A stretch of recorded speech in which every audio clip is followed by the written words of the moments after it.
Hi everybody. We're going to talk about using the updating models function that we have done to generate our individual confidence intervals. And what I'm doing is creating this movie. I'm going to attach a copy of this PDF as well. Since there's a bit of theory in here, I thought I'd talk you through this.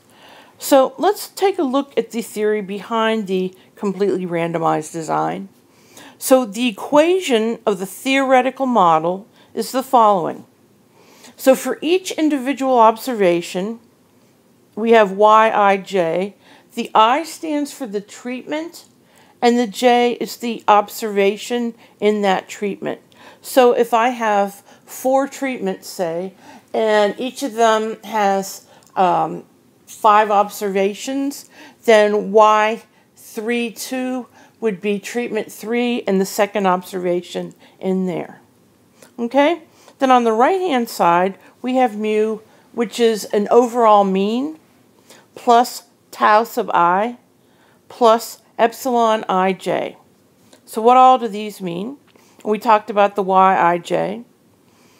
The mu I is the overall mean. The tau sub I are the added effects of the treatments. These are measured as deviations from mu. And the Eij is a random error term associated with the Ij observation. So we have a couple of assumptions, and these are pretty typical.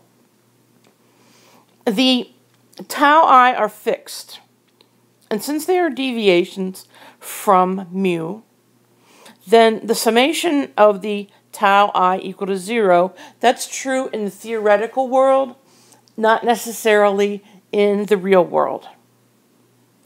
Then 2, the epsilon, the Eij, are a random sample from a population which follows a normal distribution with a mean of 0 and some common variance sigma square. Again, very common.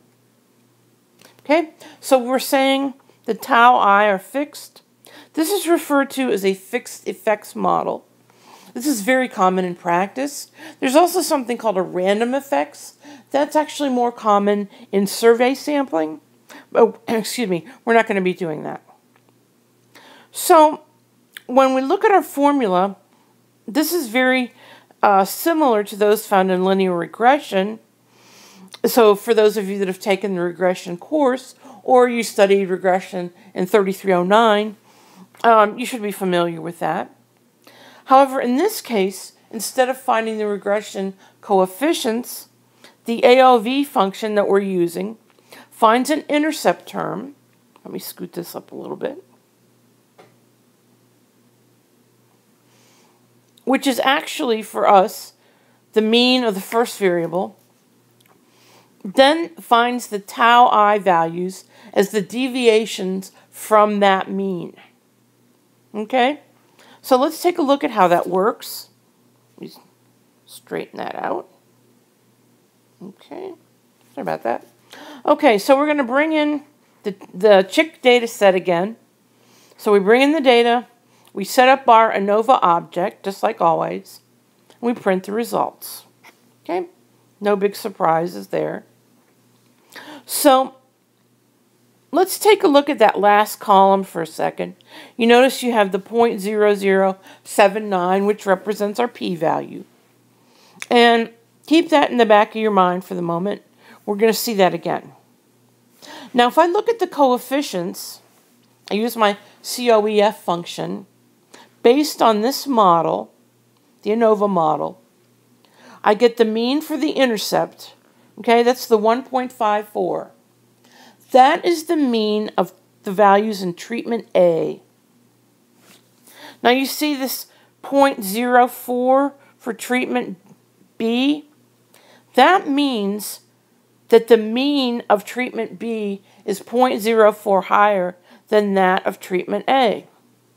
Similarly, treatment C, the deviation from the overall mean is minus 0.1433. Okay?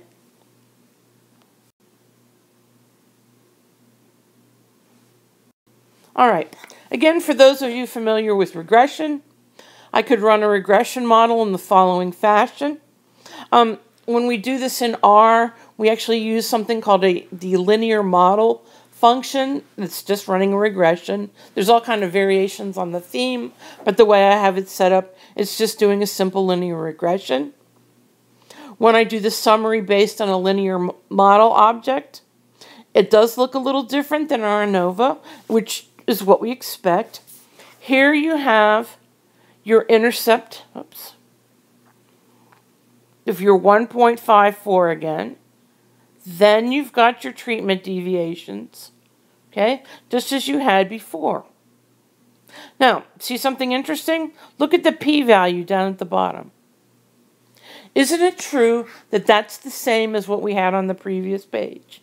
Why, yes, it is, okay?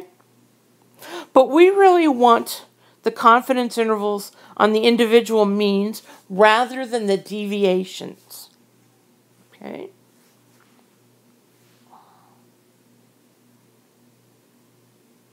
So what I need to do is update. Oh, having trouble with my. Let's see if I can get that straightened out. Yeah, that's better. Okay, I need to update my existing model so it's going to throw out the intercept term and just look at the coefficients as they stand. So now I'm saying update the existing model, the CHIC1. Use the same variables, the period tilde period plus 0. Okay? So what that is doing, instead of having the intercept term, as we did in the previous slide, that is saying essentially like running a regression through the mean. Now, here's my coefficients. Aha, still have 1.54. And A, no surprise. But now we have the actual means. 1.58 for B, 1.39667. Now, if you go back and look up here, where I've already scribbled over, you will see that treatment B was 0.04. But isn't it true that when I look at that in comparison with treatment A, that gives me the 1.58? Yes, it does. Cool. Okay?